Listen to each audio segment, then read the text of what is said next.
he was supposed to be the day one. He was supposed to be the guy that was a plug and play day one starter. Just throw him in the lineup and he'll be okay enough for the team.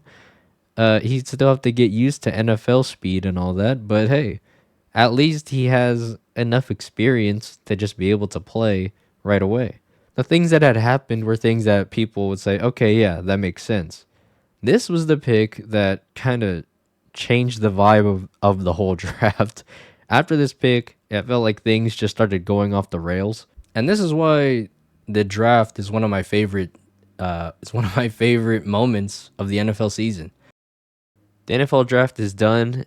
This one was a fun one. In this video, I'm going to break down round one of the draft. I'm going to talk about what happened, why it happened, and everything leading up to these moments in the pre-draft process. So the start of the draft was pretty normal. According to pre-draft reports, everything went according to plan for the first 4 picks. Caleb Williams went number 1 to the Chicago Bears. Jaden Daniels number 2 to the Washington Commanders.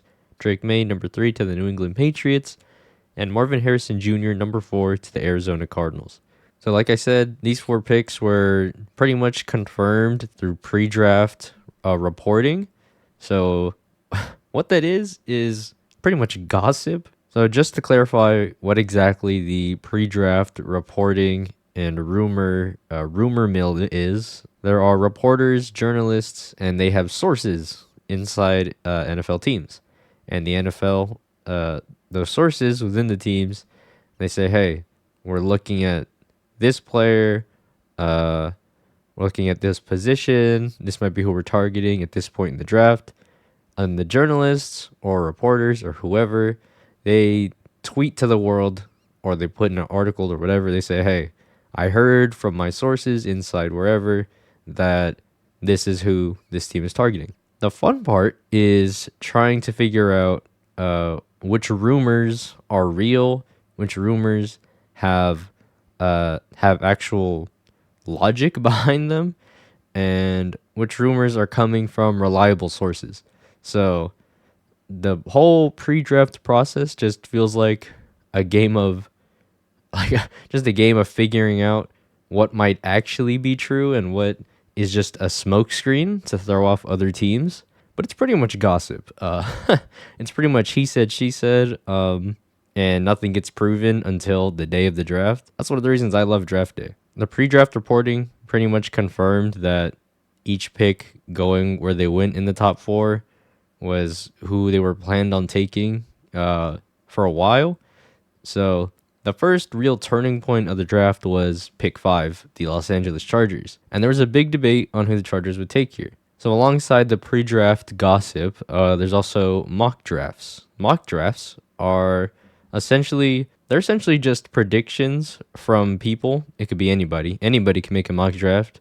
It could be analyst, a reporter, a podcaster, whoever. But essentially, it's just a prediction on what will happen in the draft. Just guessing which player is going to be drafted by which team.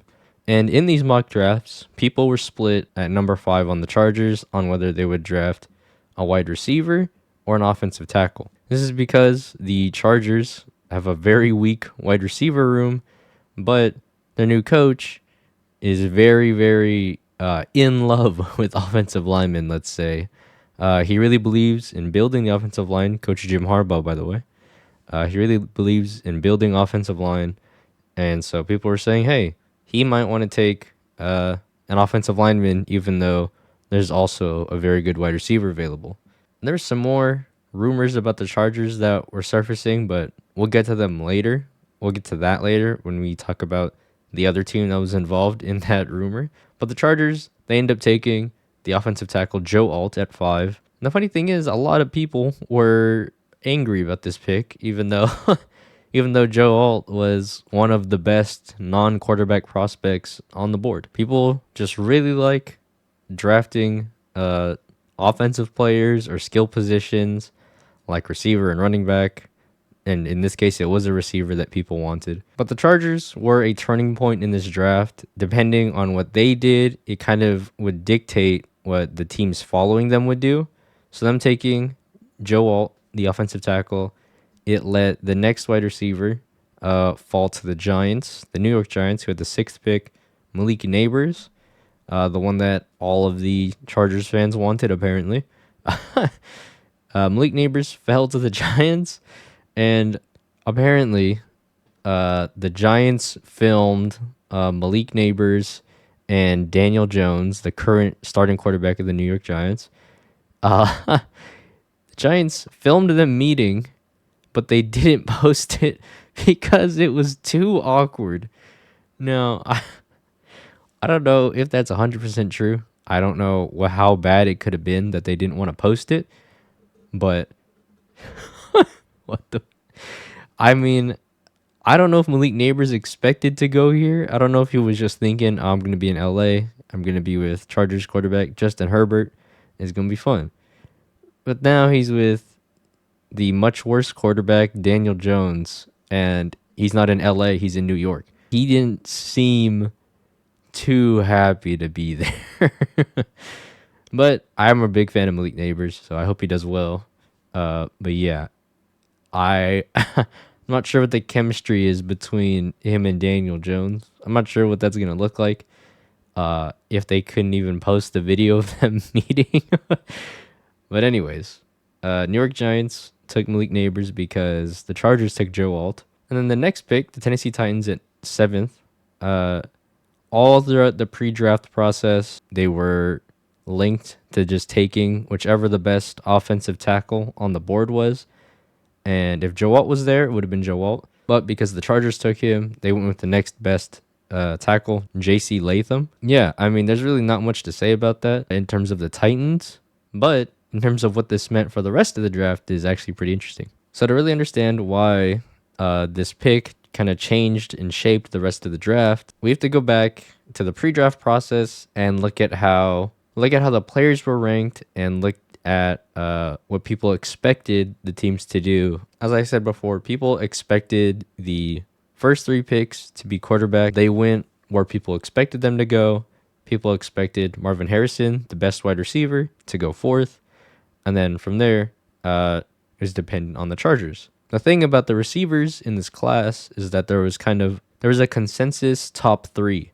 There was Marvin Harrison Jr., who ended up going to the Cardinals, Malik Neighbors, who went to the Giants, and then Rome Odunze. And Rome Odunze, up to this point, has not been drafted yet.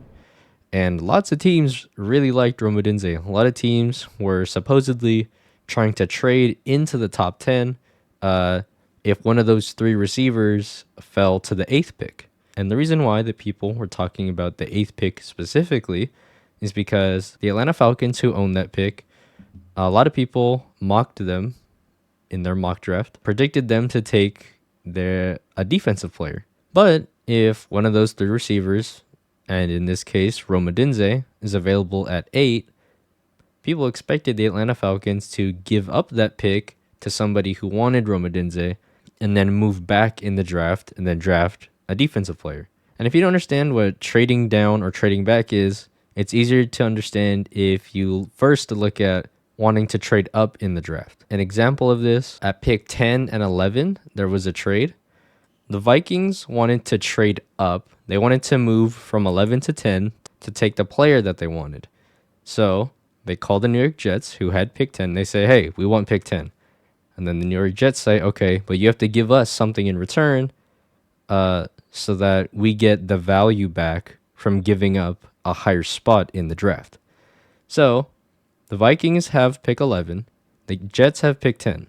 The Vikings say, okay, we'll give you a 4th round pick also and a 5th round pick.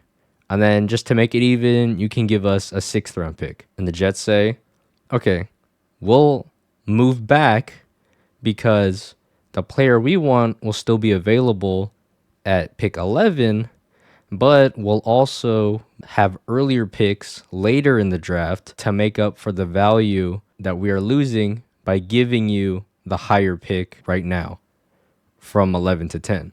So it's easier to understand trading up, giving up other assets to move up in the draft to draft the player that you're targeting that might be gone later. And then trading back is gaining more assets by moving back in the draft and having less options to pick from since you moved back. So the risk of trading back is that the player you want might be gone by the time it becomes your pick again, but you're getting value in some other way, whether it be getting traded a player directly, getting more draft picks, or getting earlier draft picks that will come into play later on in the draft. So knowing all that, people expected the Falcons at 8 to trade back because there was a lot of people that were willing to trade up for one of these top 3 wide receivers. And in this case, Rome Odunze was there available at 8. And teams reportedly were very interested in trading up for that wide receiver. So what do the Falcons do? They could either draft a defensive player that people predicted them to take. They could trade back, give up the pick now, and then get more value later. They could just take they could just take Rome Odunze, because why not? I mean, everyone wants him. He's a great receiver. You could just draft him now. For some reason, the Atlanta Falcons did none of those things. The Falcons, who just signed Kirk Cousins to a 4-year, $180 million contract, stayed at pick 8 and drafted another quarterback. And the quarterback they drafted, Michael Penix Jr., is very old for a rookie. Some rookies in this draft class, are 21, 22. I think the youngest one is 20. The one they drafted is 24 years old. Now, why age is important for rookies is because the idea is that if you are younger, your problems are more fixable because you have more time to develop, and you're just less experienced than the older players. Common practice is to not immediately start your rookies, especially the quarterbacks, since that's the hardest position. Let them develop, let them learn on the bench for a season, maybe half a season, and then start them later when they're more ready. The problem with who the Falcons drafted is he's already 24. There isn't that much more for him to develop. He's played a lot of football at this point of his life. There are some people in the NFL that are younger than him, and he's only played college football. So just to reiterate, the Atlanta Falcons this offseason signed Kirk Cousins, a 36-year-old quarterback, to a 4-year, $180 million contract.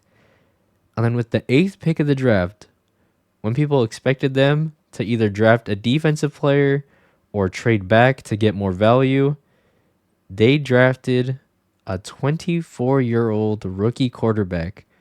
And that's not even to mention the health concerns of this rookie. He's had multiple season-ending injuries and surgeries.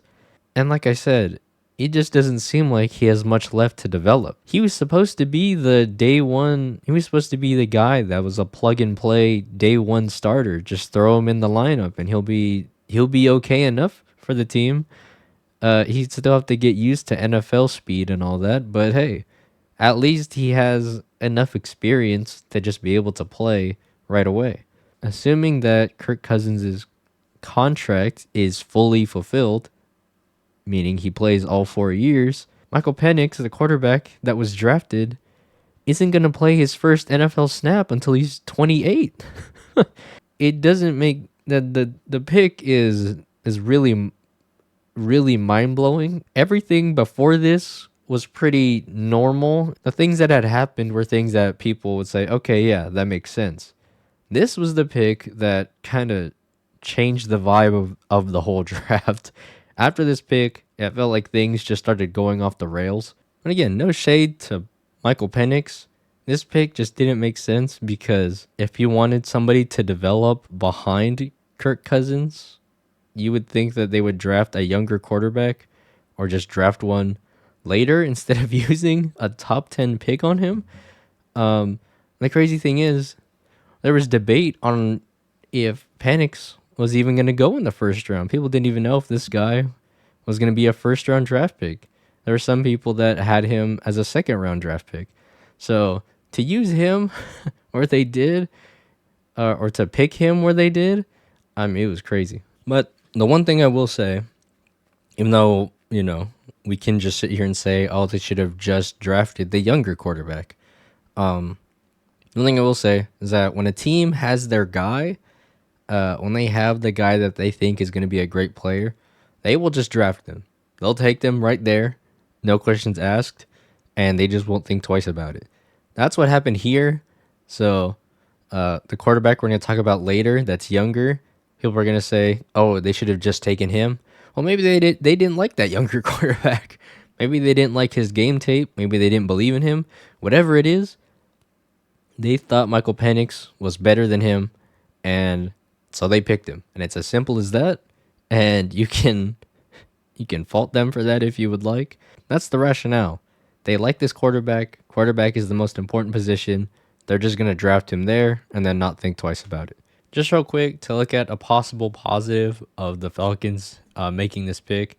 Kirk Cousins is an older player. He's 36-year-old, coming off a season-ending Achilles injury. So, in the event that he does go down with injury, I guess they have their backup plan. And who knows, if Kirk Cousins retires in 2 years or so, Michael Penix can get his first NFL snaps at 26 years old instead of 28. That's still pretty old for a person that's taking their first NFL snaps. But the Falcons said that they wanted to shore up the most important position in football.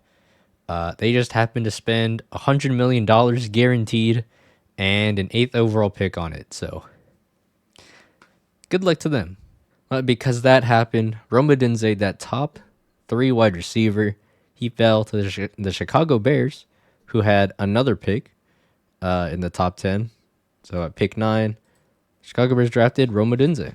So the Bears walk away with Caleb Williams as their first pick, quarterback, and Rome Odunze, 9th overall, their second pick at wide receiver. So incredible luck of the Bears to be able to land Rome Odunze at 9. Because like I said, teams were willing to trade up all the way to where the Falcons were at 8 to get this guy. And Rome Odunze just fell in the Bears' lap. So good for them. Caleb Williams is set. There's no excuses for him this upcoming season. He has to be good. I mean, it is what it is. So, like I mentioned earlier, there was a trade at pick 10. The Jets originally held this pick, traded it to the Vikings. And the Vikings, all pre-draft, the whole buzz around them was they're going to take a quarterback. And what do you know? They took a quarterback, J.J. McCarthy. This is the young guy that I was referencing earlier. This is the guy that is only 21. He has time to develop as a player, to just develop his physical frame, put on some weight. His strength is one of his weak points, but he's only 21. He has time to put on weight. He's time to get better, to get better habits, get better mechanics, all of that. And so this question came up about why the Vikings even bothered trading up, because the New York Jets are not a quarterback needy team. The New York Jets already have a quarterback, and they're kind of going all in on this year to win a Super Bowl. So it wouldn't make sense to draft a quarterback right now. So why would the Vikings trade up one pick when the Jets aren't going to take a quarterback anyways? Well, to understand that, you have to know that at pick 12, the Denver Broncos were also looking for a quarterback. So odds are the Denver Broncos were also calling the Jets saying, hey, we want to move up for a quarterback also. And so the Vikings, they had to trade with the Jets to prevent getting jumped by the Broncos for the quarterback they wanted. Because there's a scenario where the Broncos give up more value to get that 10th pick, and then they can draft the quarterback that the Vikings wanted. The Vikings couldn't let that happen. So they had to call the Jets, say, hey, we need to move into your pick so that we can draft this quarterback and we don't let the Broncos get in front of us. So that's what happened. This is mostly speculation, but this is also just asking myself logically, why would the Vikings do that? And that's why it would make sense to me. And what do you know? Pick 12, the Broncos draft another quarterback. 6 quarterbacks in the top 12 picks of the draft. This is legitimately unheard of. Uh, Bo Nix, quarterback from Oregon. He's also older than JJ McCarthy, who the Vikings took. But the Denver Broncos just needed a quarterback. They just didn't have a very good quarterback room. So now they've added one, and good for them. That's really all there is to it. But as I mentioned, there was a chance that the Broncos could have moved into that 10th spot, and then they could have drafted JJ McCarthy, and then the Vikings would have had to draft Bo Nix. But the Vikings really wanted JJ, so they traded up to make sure they could get him, and now they have JJ instead of Bo Nix. And in between those two, the one who originally had that 10th pick, the New York Jets, at pick 11, they took offensive tackle Olu Muyiwa. Olu Muyiwa Fashanu. I think that's how you say it. I've mostly only been calling him Olu Fashanu, but that is his full name. The Jets, like I said, they're in win now mode. They just need offensive line help. They just took their tackle.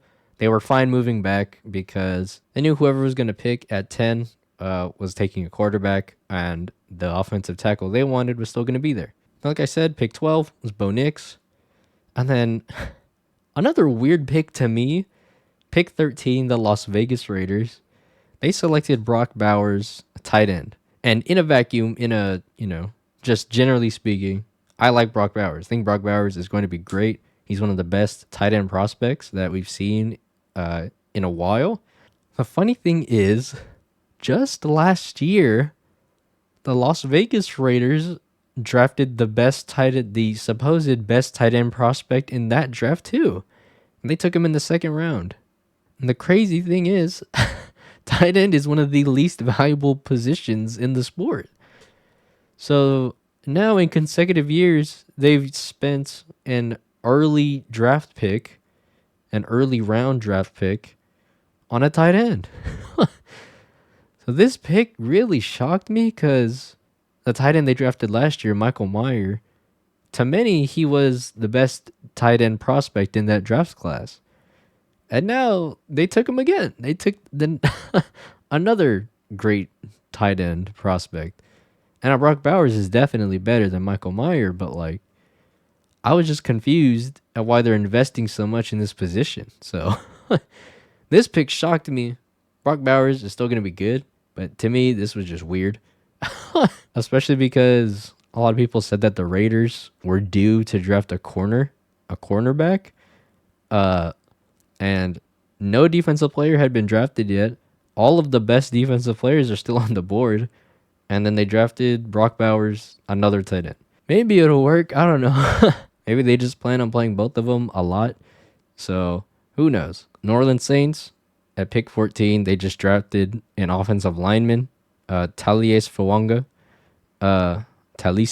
I'm not sure how to say it exactly, but Saints did need O-line. I'm pretty sure a lot of people mocked them to get an O-lineman. But 14 picks into the draft, not a single defensive player had been taken yet. And this was like a new record. Like, this has never happened before.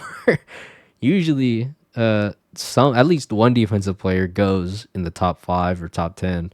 There hasn't been another draft where the first defensive player taken was outside the top 10. That has not happened before until this draft. So watching all these great defensive players just drop farther and farther and farther was wild. And this impacted the rest of the draft also, because all these great defensive players, defensive prospects, they kept dropping and dropping and getting pushed down farther and farther, to the point where some of them got pushed all the way into the second round. The streak of offensive players ended at pick 15. The Indianapolis Colts selected Laiatu Latu, an edge rusher. I love Laiatu Latu. I think he's awesome. There was concerns about his medical history, but I think he's great. And he was just the first defensive player drafted. It was insane. Like, there are drafts where he would go in the top 5 or the top 10. And he fell all the way to 15. This is halfway through the draft until he got picked, which is insane. So like I said, all these great defensive players keep getting pushed down. So the next pick after Latu, pick 16, Seattle Seahawks select Byron Murphy the second, defensive tackle. Great pick for them, great value because he was also a projected top 10 pick. This was a guy that people thought the Falcons could have drafted at 8. Same thing with Latu. And the next guy, the next guy that got drafted to the Minnesota Vikings at 17, Dallas Turner, another edge rusher. These are all guys that people thought the Falcons could have drafted at 8. Instead, they're going at picks 15, 16, 17 because 6 of those early picks were just quarterbacks. So every non-quarterback just kept going lower and lower and lower. And for Penix and Bo Nix, those were quarterbacks that people thought might be drafted near the end of the first round if they were going to get drafted in the first round. But they went at the beginning, which just messed everything up. And it made a lot of people fall. And the Vikings actually ended up trading up to 17 from 23 because they saw Dallas Turner was still available. And he could very well have been the number 1 defensive player on their draft board. So they, even though they were one of the people that took a quarterback, they also reaped the benefits of all these defensive players dropping down further and further. So draft keeps going. The premium positions keep flying off the board. The Cincinnati Bengals at 18 take Amarius Mims, offensive tackle. Number 19, the Los Angeles Rams take Jared Verse, edge rusher. At pick 20, the Pittsburgh Steelers take Troy Fontenot, offensive tackle. Offensive lineman, we don't know where he's playing exactly. Pick 21, the Miami Dolphins select Chop Robinson, edge rusher. At pick 22, Philadelphia Eagles take Quinyon Mitchell, a corner. A corner who people thought was going to be gone by pick like 13 to the Raiders or something. I mean, it was, like I said, defensive players were falling like crazy. It was insane just watching so many offensive players go. And then finally at pick 15, you start to get a run of defensive players. Like, whew, I just kept waiting for Quinyon Mitchell to get his name called, and it never happened. And I was just like, yo, where is he? And then it got to the Eagles. I was like, this has to be him. The Eagles need a corner. He's the best player available. They have to take him. And they did. The Jacksonville Jaguars, who originally held the 17th pick that they traded to the Minnesota Vikings, they drafted Brian Thomas Jr., wide receiver, and a guy that people thought they would just draft at 17. There's a lot of mock drafts linking Brian Thomas Jr. to the Jaguars at 17. So to get him at 23 was incredible. He's a perfect fit. I like Brian Thomas Jr.'s game, so I'm excited to see what he does there. At pick 24, the Detroit Lions traded up for Terrion Arnold, who was arguably the best corner in this draft. It was between him and Quinyon Mitchell. But the Detroit Lions fill a great need at corner. Trade up with Dallas to get him. Then at 25, the Green Bay Packers get an offensive lineman, Jordan Morgan. Tampa Bay Buccaneers at 26, Graham Barton, another offensive lineman. The Cardinals at 27, Darius Robinson, defensive end. Now those picks, they weren't anything too crazy. It was kind of just like, wow, they were able to get that person. That's crazy. Wow, that guy fell. That's crazy. This is where things got interesting. So pick 28 was held by the Buffalo Bills. They traded that pick to the Kansas City Chiefs, the defending Super Bowl champion Kansas City Chiefs. If you're unfamiliar, the Chiefs have beat the Bills numerous times in the past few years in the playoffs for one reason or another. So it was very interesting to see Buffalo straight up trade their pick to Kansas City. Not only that, Kansas City drafted another offensive weapon. They drafted a wide receiver. The wide receiver they drafted, Xavier Worthy, broke the combine record for the 40-yard dash. He ran 40 yards in 4.21 seconds. This is the fastest man that's ever touched a football field. And of all teams, for Buffalo to trade the pick to, they traded it to the Kansas City Chiefs to give them another weapon that might be the reason that the Bills lose in the playoffs again. If Xavier Worthy wins the game for the Chiefs in the playoffs against the Bills, this is going to be a really nasty thing to look back on for the Bills. Now, if the Bills even want Xavier Worthy, probably not. They didn't need his skill set on the team. They already have guys that can fill his role. But to just give Kansas City the ability to draft this guy. So now after the Chiefs make this pick at 29th, the Dallas Cowboys, after trading down, they take an offensive lineman, Tyler Guyton. At 30, the Baltimore Ravens, one of the best corners in the draft, a guy that a lot of people really liked, Nate Wiggins, the youngest player in this draft, I believe. He's only 20 right now. Nate Wiggins, cornerback, he fell all the way to 30, and he also had an incredible 40-yard dash time. I believe it was under 4.3.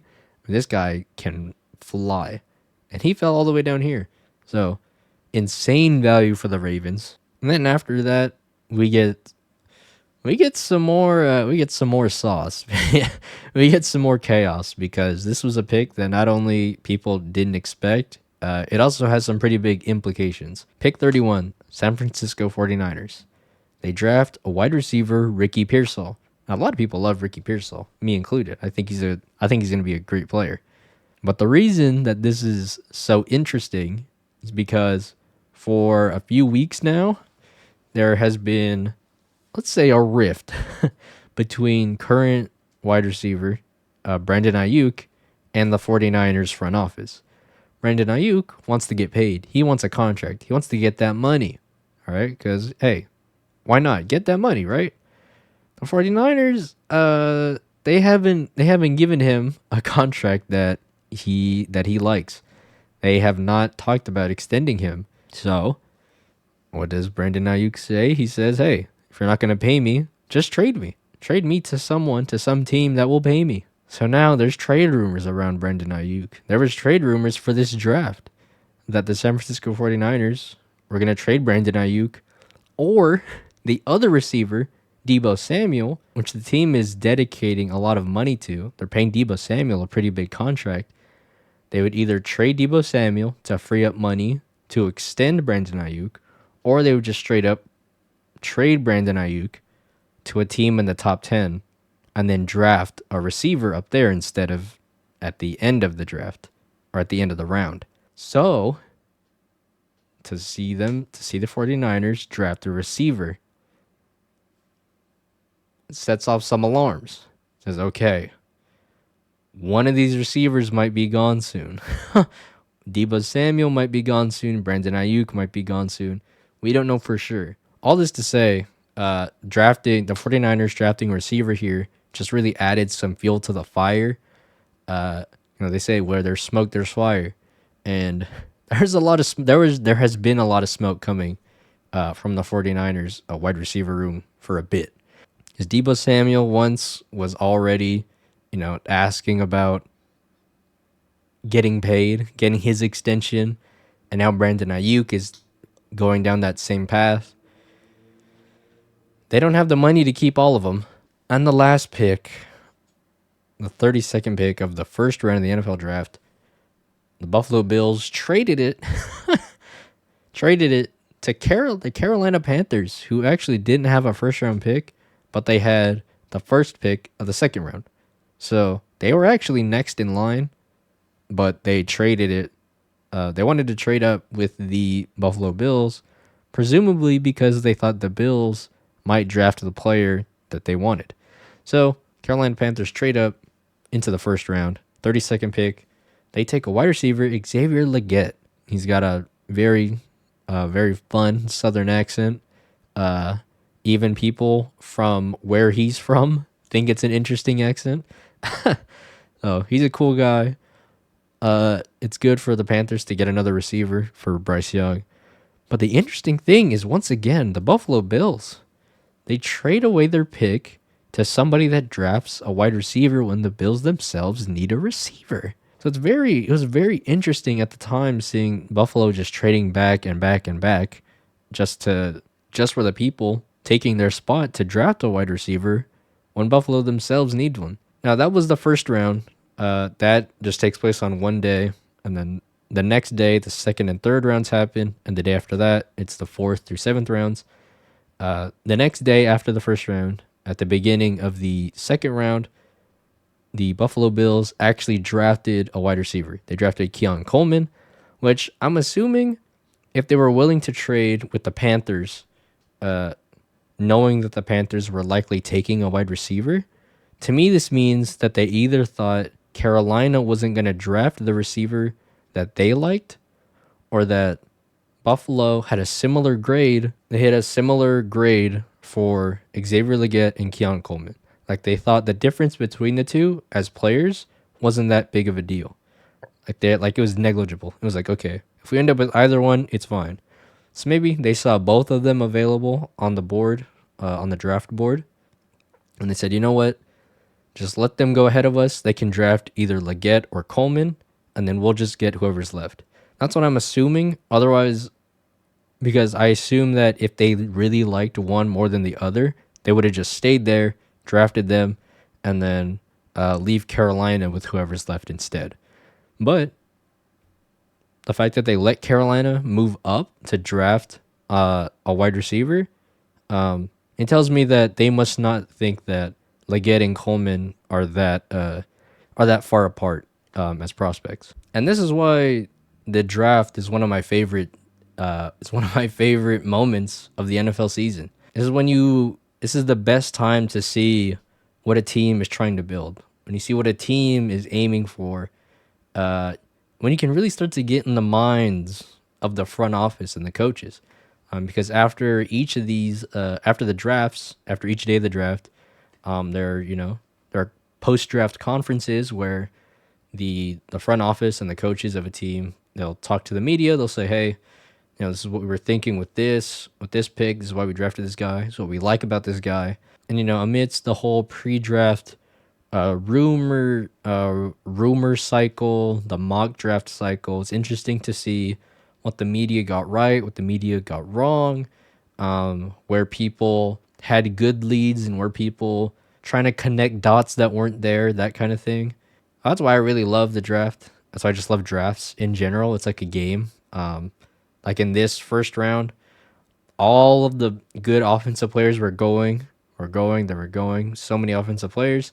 And then all the teams that were like, hey, we're fine with the defensive player, they're able to get such good value just by sitting there and waiting. I think that aspect of the draft is really cool. And not to mention, teams and fans like to overreact to day one of the draft, of just the first round. People love to overreact to that. And then, hey, if the problems get fixed later on in the draft, then it's like, oh, wow, I was so mad 24 hours ago, and now I'm happy. So it's just fans are always gonna be mad about stuff. But to real quick speak on the pre-draft process, one of the rumors around the Chargers, and this is why, like I said, the fun part of the pre-draft process is figuring out what's real and what's fake. There was a rumor going around that the Chargers were going to draft their quarterback, Justin Herbert, to the Vikings, who wanted a quarterback. There's a rumor that the Chargers were going to trade Justin Herbert and then draft J.J. McCarthy, who played for Michigan for Jim Harbaugh, the current quarterback or the current coach of the Chargers. I never gave this rumor the time of day because it just made no sense. At first, I thought people were only even thinking about this because everybody was joking that Jim Harbaugh was just going to draft all of his Michigan players to the Chargers. Just be like, oh, I love that guy. Draft that guy. And so if you wanted J.J. McCarthy, they'd have to trade their current quarterback, Justin Herbert, and that would just make zero sense for so many reasons. Justin Herbert has shown he's a good player. And if you have a good quarterback, a lot of the times you just hold on to him because it's hard to find a replacement. For two, there are so many more needs that the Chargers have than trying to replace their quarterback that is already good. Three, Justin Herbert just signed an extension like a year or two ago with the Chargers. And if the Chargers traded Justin Herbert, it would cost them $65 million. They would have $65 million of dead money. Dead money is essentially money you're paying to a player that's not on your team. But you're still paying them. So if the Chargers did that, not only would they be taking a shot on a quarterback, a rookie quarterback that you've no idea is good or not in the NFL, and then you're paying $65 million to get rid of your quarterback that has shown he's good in the NFL. So the rumor made no sense ever, but in the betting market, the odds for the first player for the Chargers to draft being a quarterback kept rising and rising and rising. But people were pretty much like, yo, I'm going to bet on this. I'm going to make a bag because I think the Chargers are going to draft J.J. McCarthy because Jim Harbaugh loves that guy. When it made no sense to begin with. And the best part is, the whole rumor started because the Vikings called the Chargers. They said, hey, is Justin Herbert available for trade? And the Chargers said, no. And that was it. That was that's how the rumors started. That's how the Justin Herbert getting traded to the Vikings rumors started. Like I said, I sound I sound amped up about this, but this is why it's my favorite part of the season. Trying to figure out what's real, trying to figure out what's not real. And the way you can figure this out, you just have to ask yourself a few questions. It's like, okay, does this make sense for the team logically? Is there some basis where you could say, okay, regardless of how I would run the team, I could see the reasoning for this? Does it make sense contractually, financially? Does the team need money? Does the team if the team trades this player, are they freeing up money or are they gonna have to end up paying for it? And lastly, is the source reliable? Where is this information coming from? Is the person reliable? Do they have a good track record? All of that. So, and sometimes the people with good track records, sometimes they miss, and that's just how it is. There's some other teams that have trade rumors with their players, but I can go into that later when I do a team preview for each team. Heyo. But yeah, this was a breakdown of the first round of the NFL Draft 2024. It was a fun draft. Like I said, it got really chaotic once that 8th pick came in with Michael Penix. Hey, I like Michael Penix. I just don't know why he got drafted there. We get to sift through all the off-season rumors. Who's doing well at training camp? Who's going to be playing in preseason games? We get to do all of that nerdy shit. And it's going to be a lot of fun. So if you enjoyed, if you're still here, hit subscribe, leave a comment, tell me what you thought about the draft. Stick around, whether you're new to football, whether you're a football veteran like me. Hey, we're here for the ride, and I have a good feeling about this season. Like I said, I loved this draft. It was a fun one through all 7 rounds. I didn't watch all 7, but but there's lots of fun picks. Shout out to Jerry Rice's son, Brendan. I am Jacob. This is Goat Stack Productions. Thank you for watching. I hope you'll be seeing more of me soon, and I'll talk to y'all later. Peace.